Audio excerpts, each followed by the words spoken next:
Resource Access, Part 1. In this nugget, we're going to be discussing resource access. This is Part 1, where we start off by talking about folder virtualization, which gives you easy access to folders from multiple locations, but in kind of a consolidated format. We'll take a look at share permissions as well. That's very important because you do need to make resources available on the network, and you want to make sure that it's both secure and easily accessible to those that need it. And similarly, you'll need NTFS permissions to be more granular and specific about the kind of access users have. We'll take a look at combining permissions as well. This can be kind of confusing because these two work together, and you'll need to figure out sometimes what the effective permission is for a given user. Alright, let's take a look here at something called folder virtualization.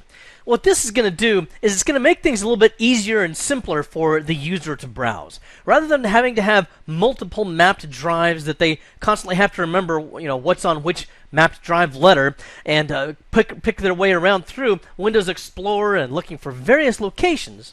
Instead, what they can do is to have a single library collection of local or network folders.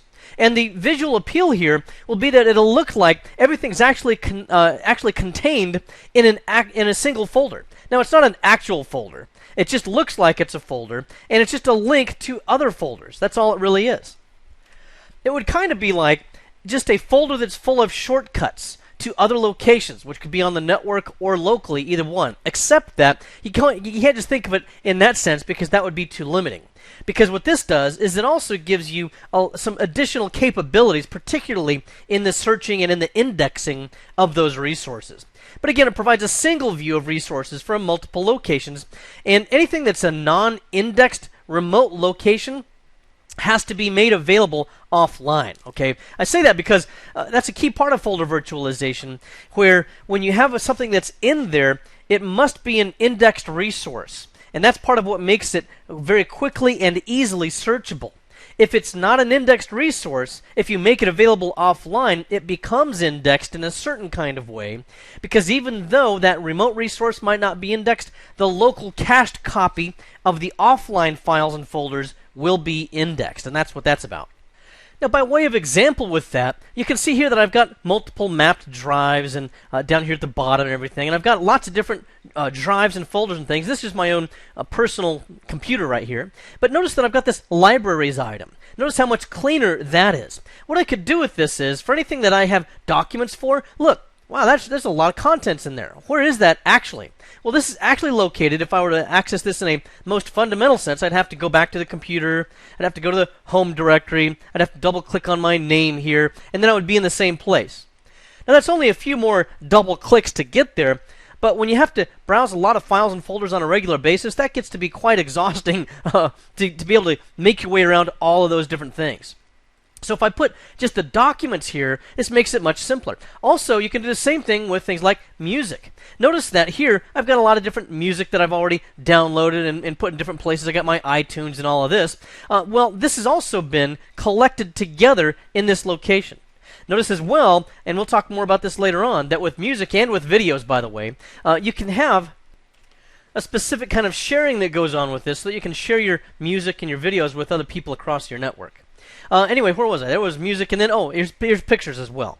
Now, this, again, is something where, normally I would have had to go to a mapped drive. That would be on drive, where am I at here? Drive P down here, P for photos. And now if I click here, notice it's really the same folders almost. If I double-click on the Nikon folder. Now, it's just a different view because here I'm looking at it in the list view. But if we look at it in the large icons view, you can see it's exactly the same content as what I have up here in my pictures library. Okay? So again, just a different way to get there. Do you have to use these libraries? Do you have to use folder virtualization? Well, not necessarily. If you don't like it, that's fine. It's just that this makes things so much easier. For example, I've got a lot of pictures here of the superstition. So superstition.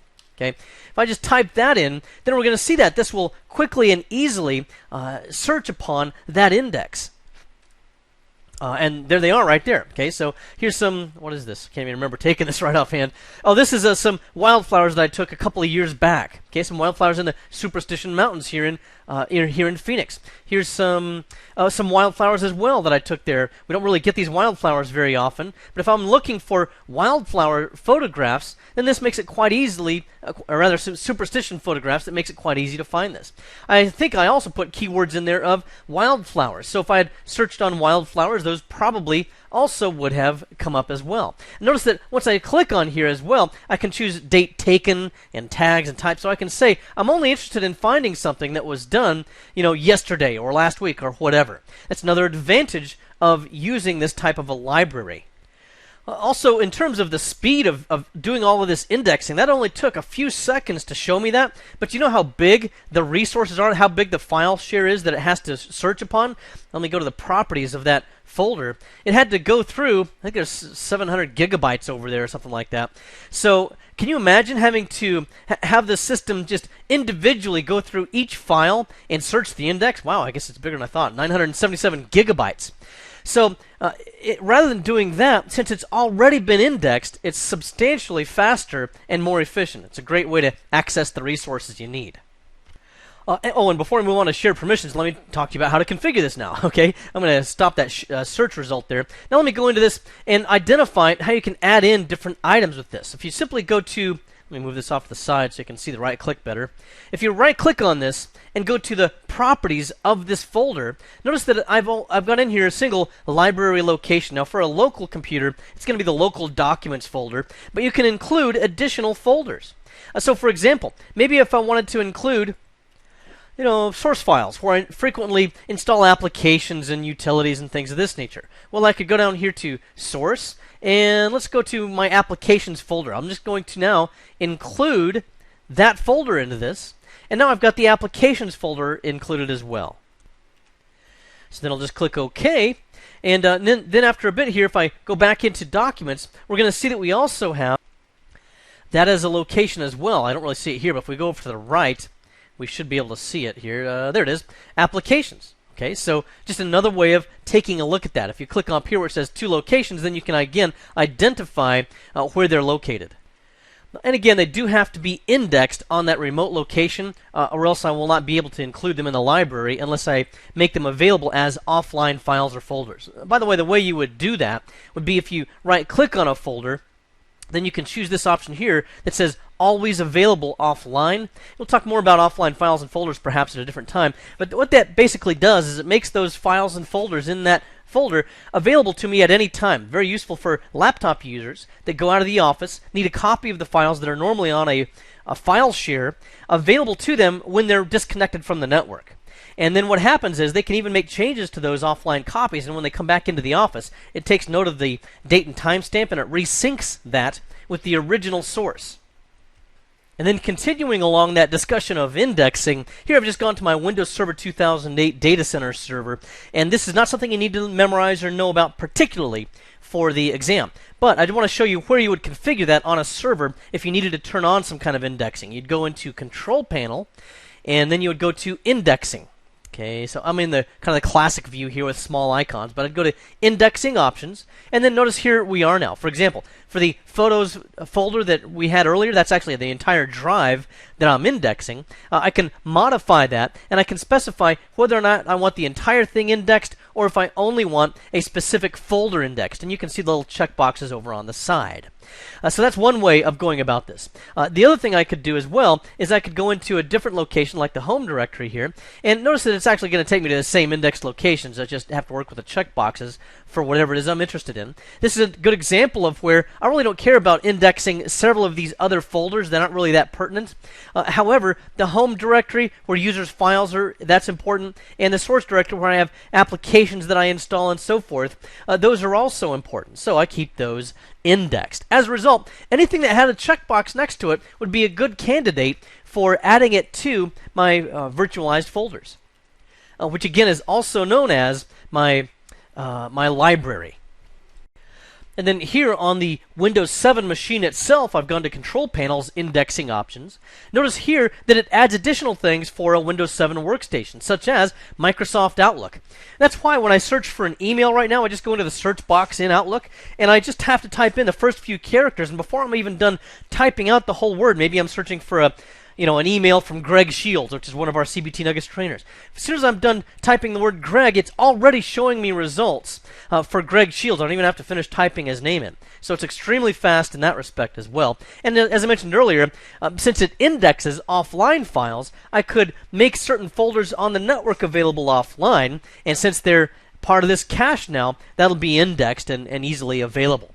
You can see some other ones there as well. Internet Explorer history. If I couldn't remember the exact web page that I went to, a couple of days ago, and I knew it had the word, something in it, the word cooking in it, for example. It's getting close to lunch. I'm getting hungry, so I'm thinking about that. Anyway, if it had the word cooking in it, I could just type that in my Internet Explorer search, and it would find that for me as well.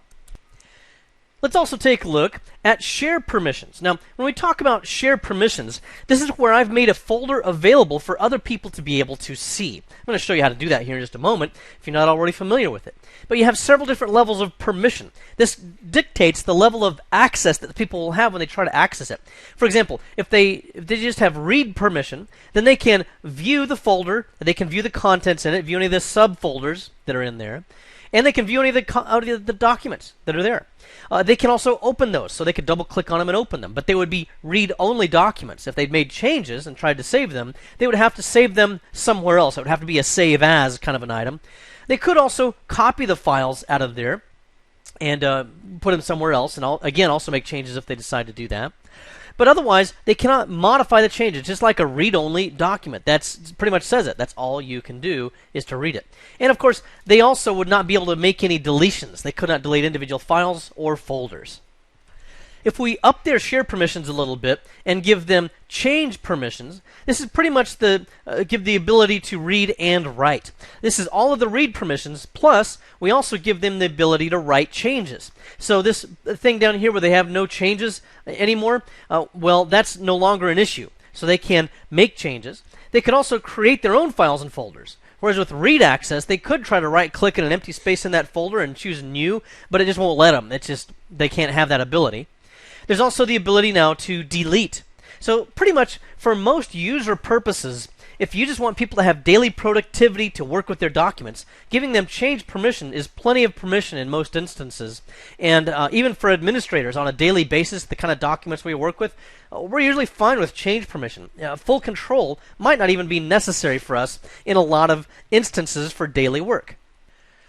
However, if we have a folder that we're responsible for administering, maybe, for example, for other users, and if we need to set up the sharing on it, we need to set up various permissions and so forth, then you're probably going to need to go to a higher level of these share permissions, such as full control. And for full control, one of the things you want to be aware of there is that on the simple sharing method, which we'll show you in the interface here as well, it's called owner permission, but in the traditional sharing permissions, the terminology would be full control. These are the same thing. Okay, there's really not any difference practically between the two of those. This gives me change permissions, plus I can also edit the share permissions now, whereas I wouldn't have been able to before. Also, just be aware of something about caching. When we go to a folder and we decide to share it, if we go to the advanced properties of it, we'll see that there's a caching button, and this will dictate how the offline file's behavior is going to work.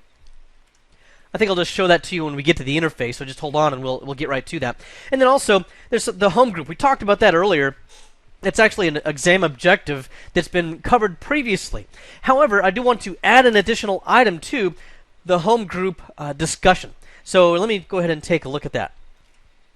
Here, we're in the Network and Sharing Center, and then we went to, let me just go back, Network and Sharing Center, and then we went to Change Advanced Sharing Settings. Now, we've seen this before, but if I go into, for example, Home or Work, remember what we looked at earlier, which was the home group connections. This was where we could set this up so that someone would create a home group, they could add certain folders to it, and it would have a specific password that they would just have to share with someone else on their network, and then they could also access those shares, and they could add their own folders into that as well. It's really a pretty ingenious method for small offices and home business. But the thing is, this helps to mitigate or eliminate the need that we've had in the past to create individual user accounts for each user in the network and duplicate that account on every machine in the network. That was a real hassle.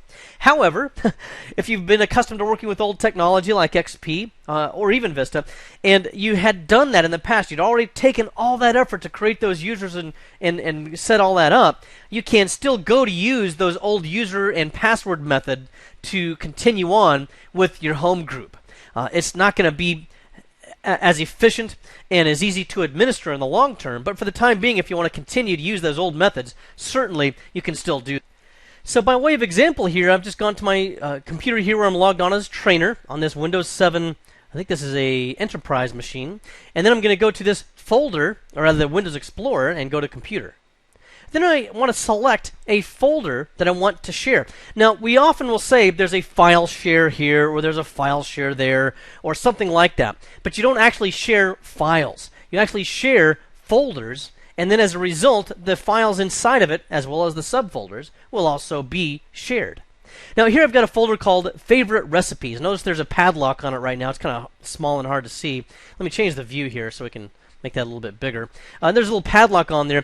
That's only because I explicitly did not share it earlier. None of the rest of this is shared either, but if I have right-clicked here, chosen Share With, and then specifically said Nobody, then it removes file sharing on it, and it just doesn't allow anybody. Okay, so it's really the same thing. It's just that it indicates an explicit decision not to share.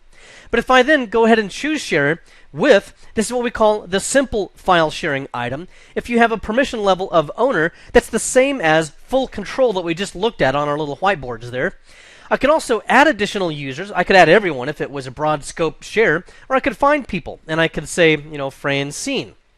I got a user named Francine, so I'll just click OK, and there she is. Now, she can read the folder and any of the contents in there. So she could double-click these recipes and open them up and stuff. But if I also decided to choose Read Write, that would be the same as the change share permissions that we're accustomed to seeing in possibly older versions of Windows. It's really still the same thing here as well. It's just that this makes it easier for the common end user to be able to understand this, because they might not understand some of the other sharing permissions. But I could choose Read Write. Okay, and there we go. Then I would just click on Share. Now, what she could do then here is, what I could do here then, is I could then email this person a link to this share, and then they might be able to map a drive to it, for example. Or I could copy and paste the link. So I could copy this, and I would just put this UNC path into my clipboard, and then I could enter it into another program or manually create an email and then paste in that link or something like this. I don't really actually use this very often. I don't really know anybody that does, but at least it's there if you want it. Alright, so then here I've logged on as Francine onto a different computer. Okay, totally different machine. Sorry for the green background, I just want it to be distinct from the other desktop where I'd shared that folder. Anyway, what I could do now is a few different things. Number one, I need to access that resource. I can do that by using a UNC path up here in the toolbar. I can just go whack whack, and then that was named Win7 Enterprise 64 /, and notice because of crawling that it's able to pre-configure what the shares are over on that resource. If I had other shares, they would appear in this list as well. But then I'll just use favorite recipes, and you can see some of my delicious favorite recipes that we have there. Now, this is probably not practical for most end users because they don't really know how to put a UNC path in. And they don't really want to have to mess with it. So what we could do here for them instead is to create a logon script, which might look like something like this. It would be net use, and then whatever next available drive letter is, for example. And then again, Win7 Enterprise 64, and then favorite, I forgot the name of it now, favorite recipes. Okay, favorite recipes. I hope I spelled that right. Okay, and then we'll press enter. And then what we'll have here, oh, I did misspell it. Let me cancel this. Let me do it again. There's no recipes is what that was, wasn't it? Okay, so there we go. Now we've got our drive Z over there. So if I go to the computer, then I can see this drive letter, and now we've got, again, all of our resources. And then here's my delicious oatmeal raisin cookies. You can see how sophisticated my recipe is, okay? That's my favorite recipe is just go down to the store, get the dough, and put it in the oven. Wow, it's way too close to lunchtime here to be teaching right now. Anyway, so that's how we can work with those kinds of shares. So when it comes to actually performing the action of sharing the folders, you just saw me use the simple method where you just right-click on it and share it. The other way you could do this, though, would be to use the properties of the folder and doing it in that method. Let's go ahead and take a look at that one right here as well. So here, if I go to the same folder, and again, I'm back on the trainer's computer over here, and choose Properties and then Sharing. Notice that if I click on Share right here, it's the exact same thing that we had earlier, where Francine had read-write access. I could change that to read if I wanted to or something, and then share it again, and be done. Now her share permissions would have been changed. The other thing I could do would be to click on Advanced Sharing. Now, first of all, let me explain some things that appear up here. I can just disable sharing by clearing that, obviously. Then I can also click on Add. Some organizations have really convoluted folder names. It might be the name of the resource, like files, hyphen, then the date that it was created, hyphen, the department that it was created for, hyphen, and then the name of the user who created the share, hyphen, and this could go on for like 20 characters or something like that. Well, some older file systems have a little bit of a difficulty working with long share names anyway, so you could click on Add here to make it a shorter name, or you might just want to make it shorter just to make it simpler to understand. Recipe, simple enough. You can also choose Maximum Allowed, which under Windows 7, it's now 20 simultaneous connections to a share. It used to be that it was only 10 under every previous operating system from Windows, except for server operating systems. But for every desktop operating system, now you can make it 20 people if you want to. All right, so then what we could do here is, if you wanted to, and I canceled that item, but then what we could also do is go to Permissions here, and then this is going to be our advanced share permissions that we can work with. Now notice something that looks initially pretty alarming here, and that is that everyone has full control. Everyone includes unauthenticated users who have never had their logon confirmed. So this could be an evil hacker out there, or anybody with network access, pretty much. Well, this sounds like a real bad idea, and normally it would be, but what happens here is that it's actually going to be secured with underlying NTFS permissions, which we'll talk about a little bit later on. For the time being, however, let's click on Add again, and then what I'm going to do is I'm going to add in specific users with additional levels of control if I want. So I'm going to go back to Francine, I think, and I'll go ahead and add her back in here. And then you can see here that, again, I can just adjust the permissions how I like. Read or change, which is the same as read-write in the simple file permissions. Or I can even give her full control, which would also allow her to then change the permissions on this. Notice that if I click on Deny, then it will explicitly clear any of the other items over to the left. So if I deny her change control, then she will have pretty much no ability to change or read any of the contents. And as a general rule with NTFS and share permissions, anytime you give someone a deny, that's always the trump card. Doesn't matter what their other permissions are. Doesn't matter that she's also a member of everyone, which has full control. As long as she's been given deny somehow, she's completely locked out of this particular share. Now, I went ahead and canceled any changes over there, but I do want to show you another way of accessing the share. On the local machine where I'm creating the share, I can choose the Shared Folders node, which I just checkmarked there. And you can access this on Administrative Tools or under the Management, Computer Management, where you see I am right now. And then there's this Shared Folders item, and if I click on Shares, you can see that there's the Favorite Recipes share that I created. But you might be looking at this and saying, okay, James, I get that, but what's all this other stuff? We never created any of these things. These are what we call both hidden shares. Anything that ends in a $ is hidden. This means then that when you are trying to browse for it through the file system like this, for example, if I were to go to my DC1 computer here, and click / again, this shows me all of the shares that are located over there, but it does not show me any hidden shares. A hidden share can be one that I manually create, and then I would click on Add to add an additional name to it, and then I would just tack on the $ to the end of it. And then I would have to type it in manually here. So I would say, secret share $ or something like this. And I don't actually have one there. But if I had one by that name with the $ on the end, I would have to know to manually type that in. Otherwise, I would have to do whack whack DC1C $, and then I would be able to, as an administrator, if I've got administrative access on that machine, then I can access the entire file system as if I were seated locally at that machine. That's what these administrative shares are, and this one, for example, goes to the Windows directory, and if you want to browse the whole file system, that one goes to C. And then getting back to our existing issue of the share, if you want to access the properties of this share that we've already created, then you can see here, once again, we get the ability to work with that share. Oh, also, let's take a look at the properties here. It's going to look a little bit different, but most of the stuff is the same stuff, just different interface.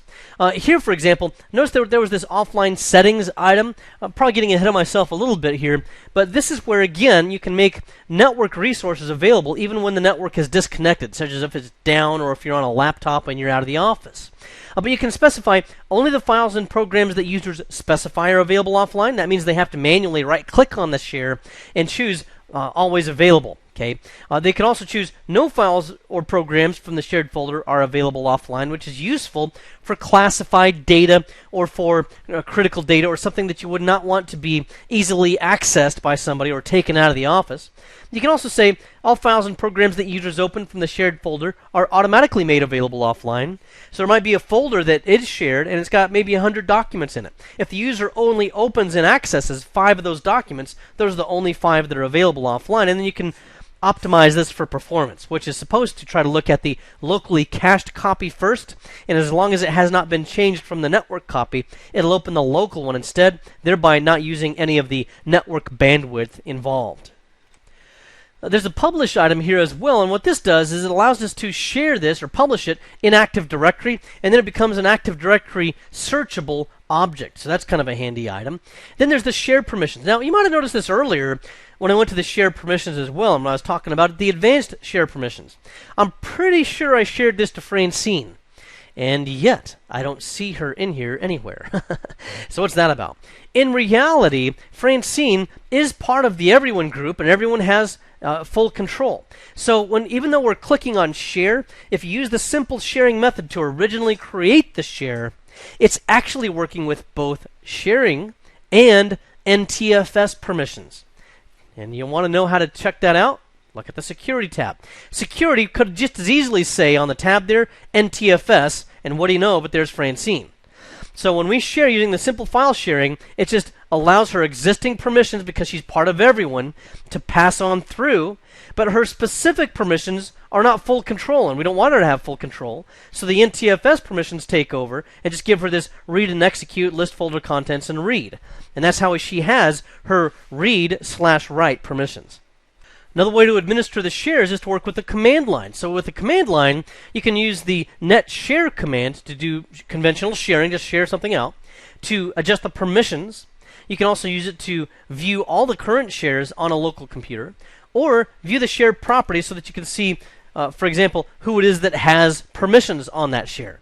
So let's take a look over here. If we go back to our machine where the trainer is logged on, this is where we have the same favorite recipes already there. And this trainer account has also created a Share Me folder here. Now, I haven't actually shared that, but if I wanted to administer this from the command line, these are some of the commands that I could type.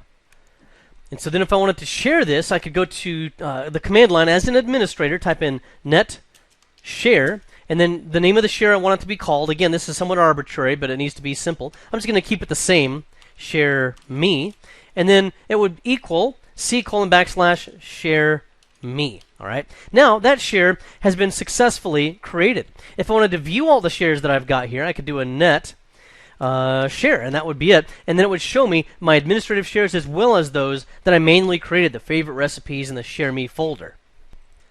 Oh, also, if I close the command prompt there, but also if I wanted to see additional properties of that, I could do net share and then share me, because that's the name of the share. This tells me the share name and if there's a limit to the number of users and so forth, and the permissions. So that gets you a start there on using the shared folders from the command line. Mostly it's just through the net share command. And finally then, depending upon licensing agreements and legalities, you may be able to share video and audio that you have as well. This can be done simply, for example, through your, let me just go over here, to the library. And if I go into the videos, for example, I could go to the share with, choose a specific person. Let me add back in my, Francine person. Francine. And then I could let Francine be a reader for this entire folder here. Now, all of my videos. Then what happens is any additional folders that I add into my into my videos library, she will also be able to access. Now, we started to take a look there briefly at NTFS permissions. Let's explore that a little bit more here.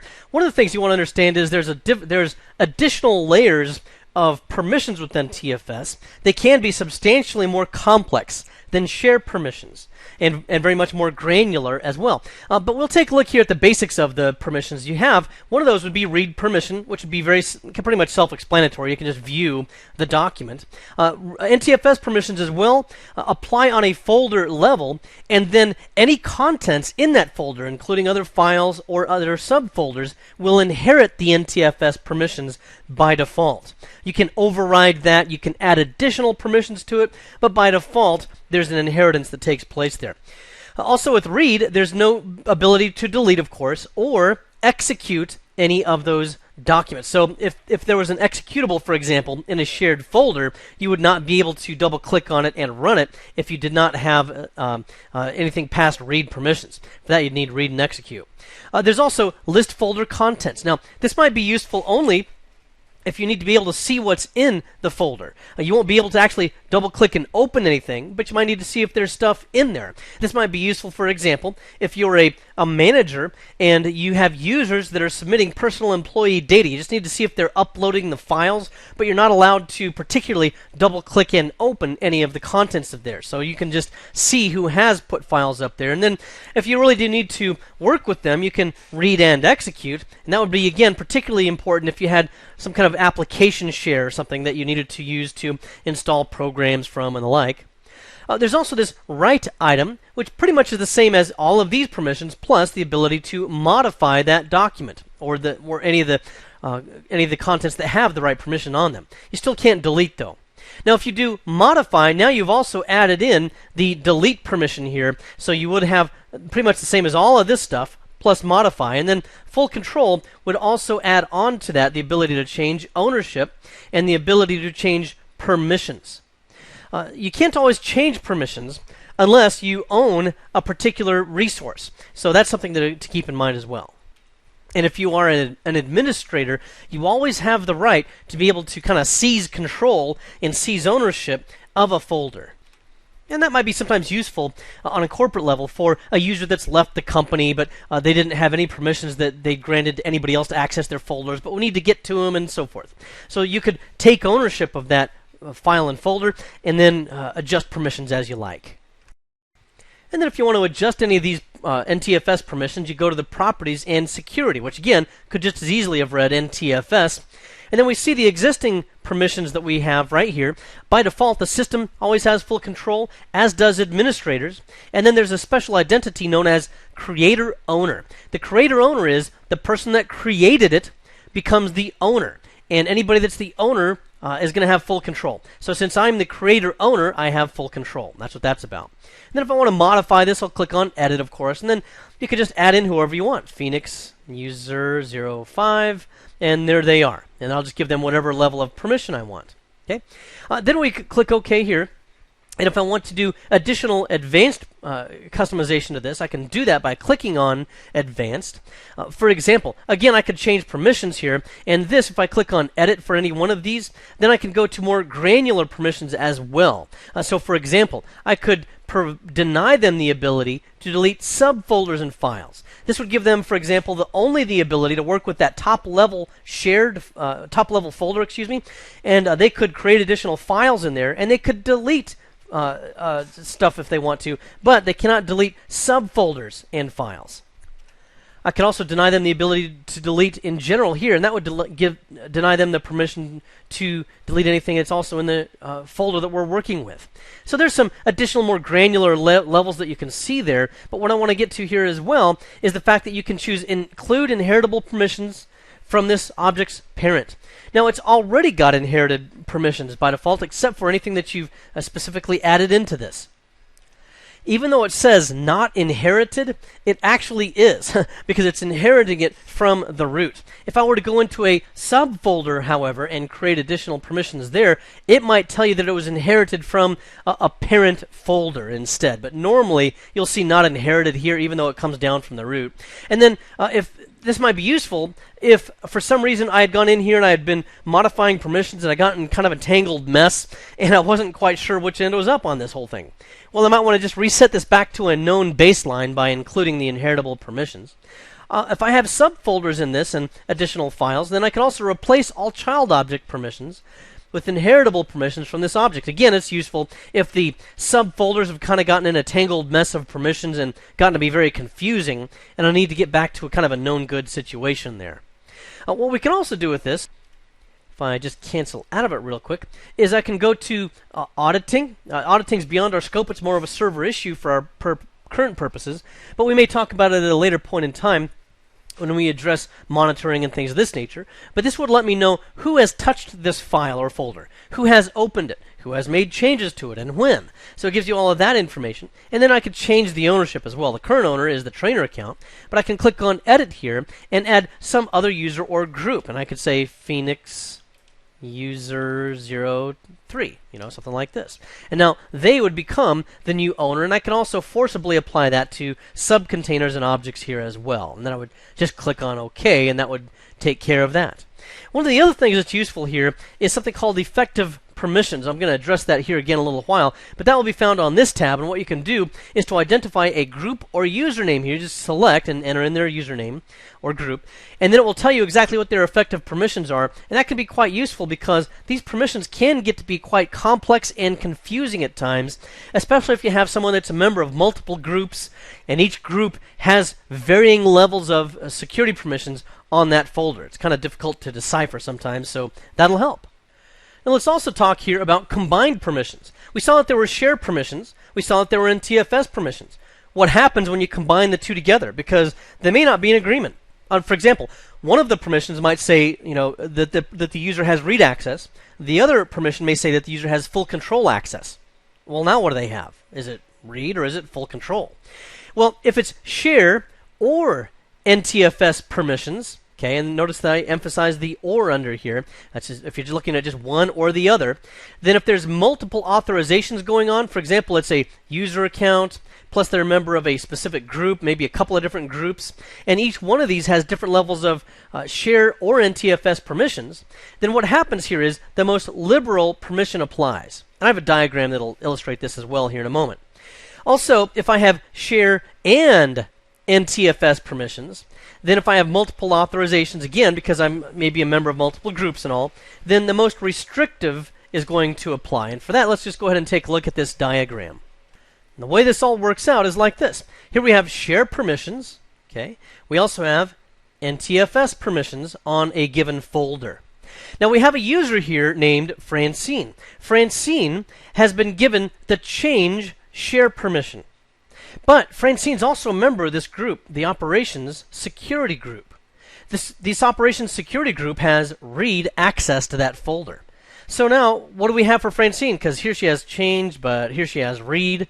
Does she have read access? What is it? What happens here is you take the two of these together and you combine them and you wind up with the most liberal of the two, which in this case would be the change permissions. Then over here on NTFS permissions, you calculate the formula the same way. Francine here has only read access, but her group membership in operations has write permission. So therefore, again, in this case, you combine the two. She has write permissions. Then what you do is you take the combination of the share permissions and NTFS permissions, and you combine them together. So we take our change permission, we take our write permission, together we combine those together, but now we come up with the most restrictive of the two instead of the most liberal of the two like we did up here. And that gives her the NTFS write permission is her final access to that resource. Now, the diagram that I just showed you is fairly simple, and you can probably calculate that in your head if you ever had to. But the effective permissions can sometimes be very difficult to calculate, especially if you have a user that's a member of, half a dozen security groups, and they all have varying levels of permissions at varying levels throughout the folder structure. And by the time you get to the end of it, it's difficult to hold it all in your head and calculate it all. So what do we do to help mitigate that? Well, one of the things you could use, this is actually not that much easier, it's something called iCackles. This replaces the older cackles command. Generally, what these are both used for is to assign very granular, specific permissions, and you can do this on a batch file or a scripted basis. And it might be useful if you wanted to apply a specific level of permissions across maybe, let's say, a web farm and a whole bunch of web servers all at once, and you always wanted to have them all have the same level of permissions on a given folder. Well, you could use iCackles for that. I don't know why they put the I on the front of this, by the way. Maybe they're just jealous of Apple, because they've got the iPhone and the iTouch and the iPad and all of that, and they got all their fancy little graphics and cute little buttons and stuff like that. Well, that's nothing. Microsoft's got iCackles. Look at that. It's fantastic. Okay, well, at least they're trying. Or maybe not. Anyway, also we have this thing called the Effective Permissions tab. Let's take a look at that. We glanced at it a little while ago, but if we take another look here at this folder and choose our properties, go to our security item, and go to Advanced, remember we got that Effective Permissions tab. Now what I can do with this is I can calculate what effective permissions a user has based on their group membership. So if I again type in Francine here, I can see that she has these specific permissions on that folder. Again, it only applies to groups. So if I had granted her a specific additional level of security on just her single user account, that would not be calculated in here, which seems like it's a bad thing, but that's probably okay, because in most enterprise environments, very seldomly do you have an individual user granted very specific rights on a file or a folder. Normally, they get their access through group membership anyway, so that's not quite all that bad. Alright, I got lots more, but I'm going to save that for the next nugget, because I know that sometimes my particular videos go a little bit long here. So let's just conclude this one with a discussion of what happens if you copy or move a folder. Well, what happens if it's shared? What happens when you move it, if it's shared, is it loses its sharing. Okay, so if it was shared before you moved it, now it's no longer shared. So that's something to keep in mind. You'd have to reshare it all over again. If you copy it, then the copy is not shared, but the original location doesn't change at all, so it's still going to be shared, obviously. Now, with NTFS permissions, this is the thing to remember. I've seen all different kind of complex discussions on whether it retains its permissions and whether it doesn't retain its permissions and all of this kind of thing. But what it boils down to is this, and this is all you have to really remember. For NTFS, it retains its permissions only when it's moved elsewhere on the same volume. If it's moved to a different volume, if it's copied to a different volume, it loses its permissions and it inherits whatever permissions it receives from its destination. Okay, so you're fine if you just know this much. In this nugget, we took a look at resource access. This was part 1, where we started off talking about folder virtualization. Remember, this is really where you have the libraries, is what they're called in the interface. And this is where you can put in documents, music, pictures, videos, all those sorts of things. And then you can combine folders from multiple locations, but they appear to be in a single location. Also, we took a look at shared permissions, which is an easy way to make resources available to others on the network, and NTFS permissions, which work in combination with shared permissions, but are more specific. We also talk about combining the permissions between shared and NTFS permissions and figuring out which one wins, so to speak. Well, I hope this has been informative for you, and I'd like to thank you for viewing.